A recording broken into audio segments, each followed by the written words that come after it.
안녕하십니까. 3월 18일 토요일 말씀 묵상 함께 시작하겠습니다. 오늘도 주님께서 우리에게 크신 은혜를 내려주시고 이 세상이 감당할 수 없는 하나님의 그 능력이 우리 가운데 충만하기를 간절히 기도합니다. 오늘 본문은 사무엘상 13장 16절에서부터 23절까지 말씀인데요. 어제 본문과 연결해서 블레셋에 비해서 사울이 이끄는 이스라엘이 얼마나 약했던가 하는 것을 보여주는 본문인데요. 이걸 통해서 하나님의 사람들, 그리스도인들이 세상의 방법과 세상의 기준으로 싸운다는 것이 얼마나 어리석은 것인가를 한번 생각해보는 시간이 되었으면 좋겠습니다. 그럼 먼저 말씀을 보시고 계속해서 묵상 이어나가도록 하겠습니다. 사울과 그의 아들 요나단과 그들과 함께한 백성은 베냐민 게바에 있고 블레셋 사람들은 믹마스에 진쳤더니 노략군들이 세대로 블레셋 사람들의 진영에서 나와서 한 대는 오브라 길을 따라서 수알 땅에 이르렀고 한 대는 벳호론 길로 향하였고 한 대는 광야 쪽으로 스보임 골짜기가 내려다 보이는 지역길로 향하였더라. 그때 이스라엘 온 땅에 철공이 없었으니 이는 블레셋 사람들이 말하기를 히브리 사람이 칼이나 창을 만들까 두렵다. 온 이스라엘 사람들이 각기 보습이나 삽이나 도끼나 괭이를 벼리려면 블레셋 사람들에게로 내려갔었는데 곧 그들이 괭이나 삽이나 쇠스랑이나 도끼나 쇠채찍이 무딜 때에 그리하였으므로 싸우는 날에 사울과 요나단과 함께한 백성의 손에는 칼이나 창이 없고 오직 사울과 그의 아들 요나단에게만 있었더라. 블레셋 사람들의 부대가 나와서 믹마스 어귀에 이르렀더라.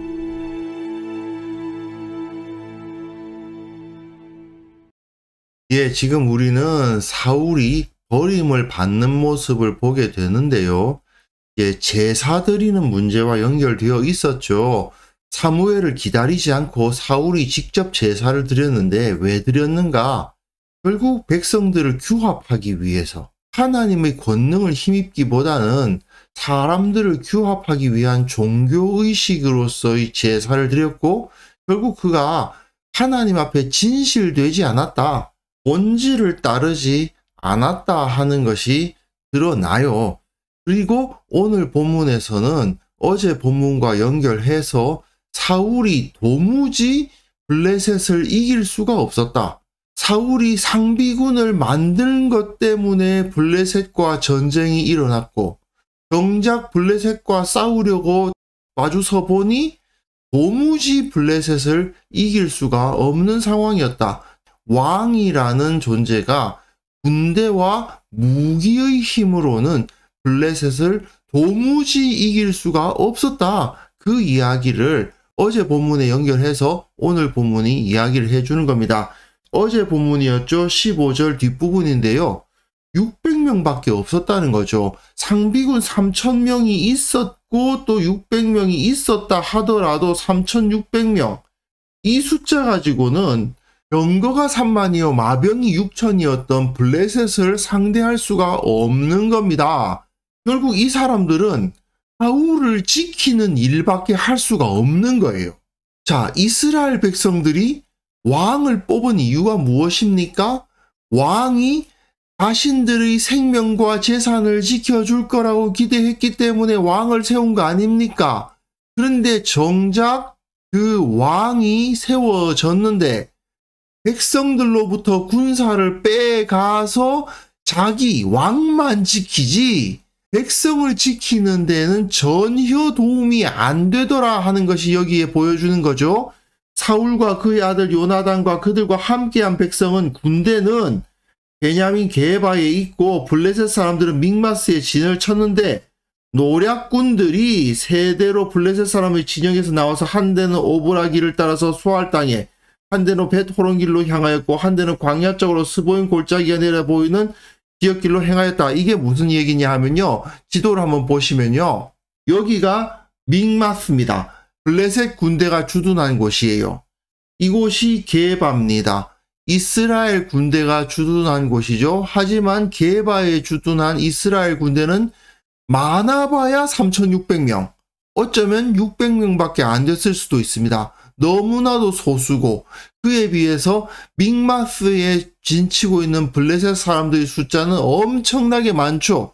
이들이 이렇게 대치를 하고 있는 상황에서 믹마스에 있었던 블레셋 사람들이 어떻게 했다는 것입니까? 블레셋의 군대가 세 대로 나뉘어져서 한쪽은 오브라길, 여기가 오브라죠? 오브라길로 올라가고, 또 한쪽은 베토론, 여기가 베토론이죠? 이쪽으로 내려가고, 또 한쪽은 스보임기, 아마 이쪽일 겁니다. 이렇게 셋으로 흩어져서 노략질을 하더라.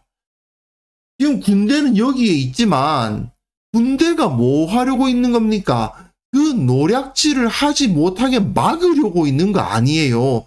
그런데 적의 노략질을 막을 수가 없어요. 노략질을 막으려고 움직였다가는 전멸당하죠. 그런 상황이니까 결국 게바에서 뭐 하고 있는 겁니까? 왕만 지키고 있는 거예요. 그러니 블레셋 사람들의 입장에서는 굳이 저 사울의 군대를 다 전멸시키려고 싸우기보다 그게 뭐 실익이 없잖아요? 아무리 그래도 왕 주위에는 싸움을 잘하는 용사들이 있을 텐데 그들과 싸우면 자기네들도 인명피해를 입긴 입을 거 아닙니까? 그러니 굳이 싸울 필요가 없죠? 이리저리 민가에 들어가서 약탈만 하면 되는 겁니다. 얘네들이 나와서 수비하지 못하도록만 하면 돼요. 얘네들이 나와서 우리 본진을 치지만 못하면 우리는 얼마든지 다니면서 이 지역을 다 약탈할 수 있다. 그런 상황이 벌어지고 있는 겁니다. 이러니 왕이 있어 봐야 외적의 침략을 막아주지도 못하고 외적의 노략질로부터 자신들을 지켜주지도 못하는 겁니다. 왕을 왜 세웠을까요? 아무 소용이 없죠.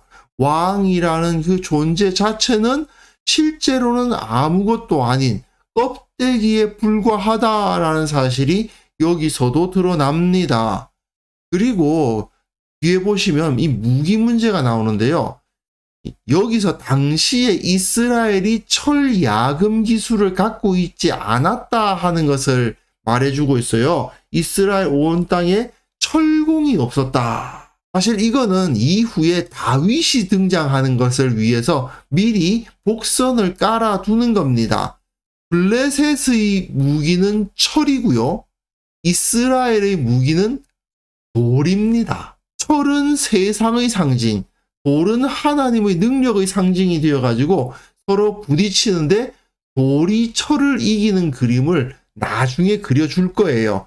그것을 위해서 미리 이렇게 복선을 깔고 있는 거죠. 자, 블레셋 사람들이 철 야금 기술을 전수해 주지 않습니다. 그러다 보니까 이스라엘 사람들이 각기 보습이나 삽이나 도끼나 괭이를 벼리려면 블레셋 사람에게 가서 그들에게 사거나 그들에게 무뎌진 것을 날카롭게 해달라고 요청을 해야만 되는 거예요. 기술이 블레셋에만 있는 거죠. 그러니 싸우는 날에는 당연히 이스라엘에는 철기 무기가 없습니다. 사울과 요나단과 함께한 백성의 손에는 칼이나 창이 없고 오직 사울과 요나단에게만 있었던 거죠. 자, 이스라엘 백성들은 철을 다루지 못하고 그 이전까지는 뭘 다루고 있었습니까? 놋이죠. 놋이라는 것은 황동, 구리와 아연을 섞어서 만든 거 아닙니까? 청동이나 황동은 철을 다루는 것과 같은 그런 특별한 기술이 없어도 칼이나 창을 만들 수가 있습니다. 하지만 철은 아니죠. 아니 그러면 놋으로라도 칼을 만들어 가지고 가져가면 될 거 아니야? 라고 생각할 수 있는데 놋으로 만든 무기가 철로 만든 무기보다 싸울 때 약하다기보다는요. 너무 비쌉니다. 구리는 철에 비해서 훨씬 희소한 금속이에요. 그렇기 때문에 백성들이 모두 다 그 놋으로 만든 무기를 가질 수가 없어요. 그에 비해서 철은 구리에 비해서 굉장히 흔한 금속이죠. 값이 쌉니다. 구리 같은 경우에는 그냥 용광로에 녹여가지고 거푸집에 부으면 그냥 그 형태가 나와요. 그걸 좀 갈아주기만 하면 돼요. 그러면 칼이 됩니다. 하지만 철의 경우는 그렇게 하면 무쇠가 되죠. 그렇기 때문에 깨져버립니다. 예를 들어서 이런 거죠. 혹시 우리 주부님들 같은 경우에 집에 무쇠팬 쓰시는 분 계신지 모르겠는데 이렇게 됩니다. 깨졌잖아요. 이렇게 강한 충격을 가하면 깨집니다. 무쇠는요. 무기가 되려면 이렇게 만들어야 되죠. 이렇게 반짝반짝 빛나게 스틸. 물론 이제 전통시장 같은 데 가보면 이렇게 무쇠 칼들이 있긴 합니다. 하지만 이 무쇠 칼도 요 날 부분은 따로 특별히 열 처리를 하고 있죠. 빨갛게 데워가지고 대장장이들이 막 때려가지고 갑자기 식히고 다시 그걸 데워가지고 또 꺼내가지고 막 두드리고 또 갑자기 식히고 이런 것을 막 반복하지 않습니까? 그렇지 않으면 이 날이 생길 수가 없어요. 다 이렇게 되어버린다고요. 이건 갈 수도 없고요. 이걸 가지고 무기라고 들고 나가서 싸우다 보면 너무 무겁기만 무겁지 싸우다가 부러져 버립니다. 쓸 수가 없어요. 바로 그 대장장이들의 기술을 이스라엘 사람들은 갖고 있지 않았던 거죠. 그러다 보니까 혹시 박물관에서 이게 청동칼인데 이런 칼은 구리로 만들 수가 있어요. 하지만 이건 너무 비싸단 말입니다. 구리는 굉장히 비싸기 때문에 많은 사람들이 가질 수가 없습니다. 그러다 보니까 이스라엘의 주 무기는 이거죠. 물매입니다. 물맷돌을 던지는 거죠. 물론 물맷돌은 절대로 무시할 수 없는 강력한 무기입니다. 물맷돌을 자유자재로 사용할 수 있다면 칼이나 창보다 훨씬 강력합니다. 왜냐하면 이게 야구공만한 돌멩이를 가지고 여기에 메워가지고 손에 들고 뱅뱅뱅뱅뱅뱅뱅 돌려서 탁 던지는 거잖아요.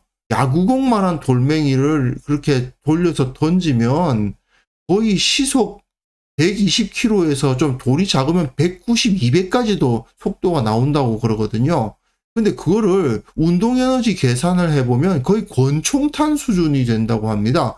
관통이 되거나 그렇진 않겠지만 그 돌멩이가 권총이 날아오는 힘으로 사람을 딱 때린단 말이죠. 사실은 맞은 부위에 따라서 사람이 즉사할 수도 있는 굉장히 무서운 무기가 바로 이 물매입니다. 그러다 보니까 나중에 이 다윗 이야기에서도 나오겠습니다만 돌이 철을 이기는 그림을 보여주게 되죠. 그래서 하나님의 능력을 상징하는 이 돌이 세상의 능력을 상징하는 철을 이기는 겁니다.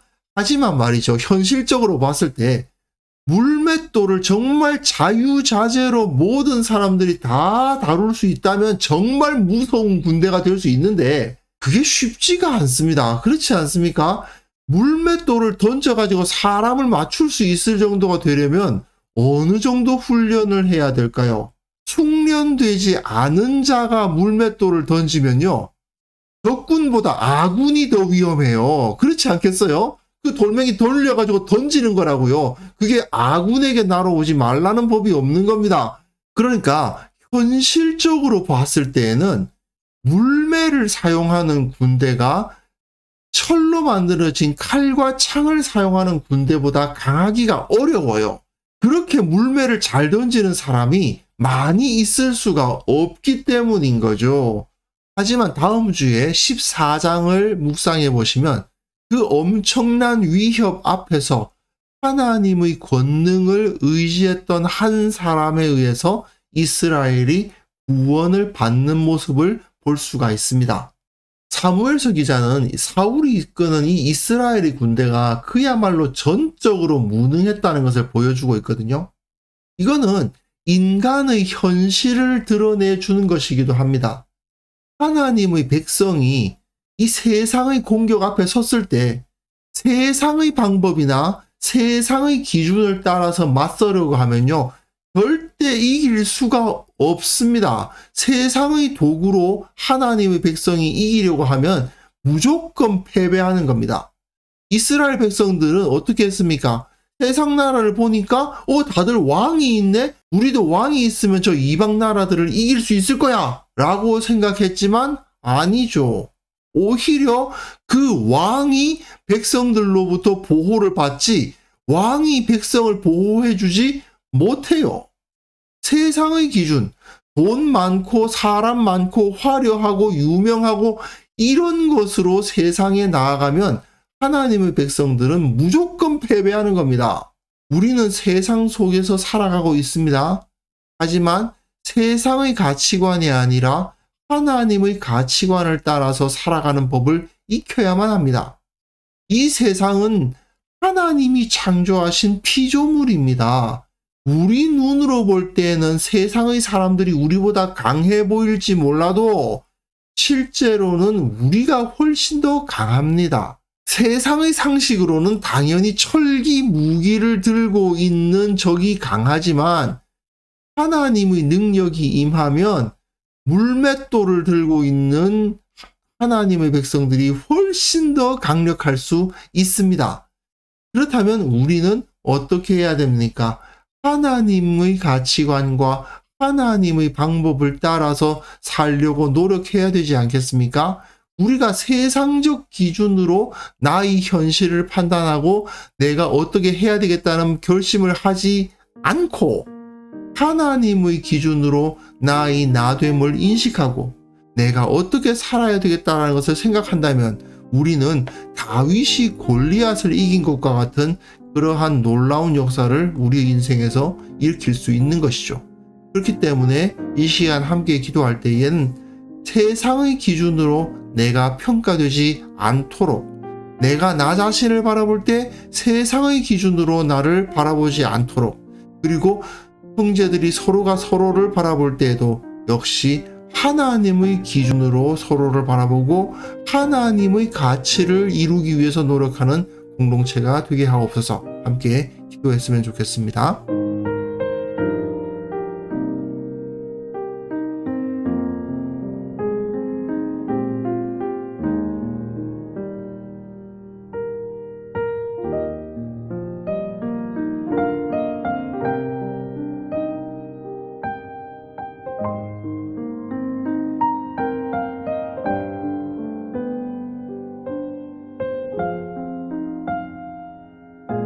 하나님 아버지, 이 세상의 기준으로 내가 평가되거나 나를 평가하는 그런 어리석은 자리에 서지 않도록 도와주옵소서.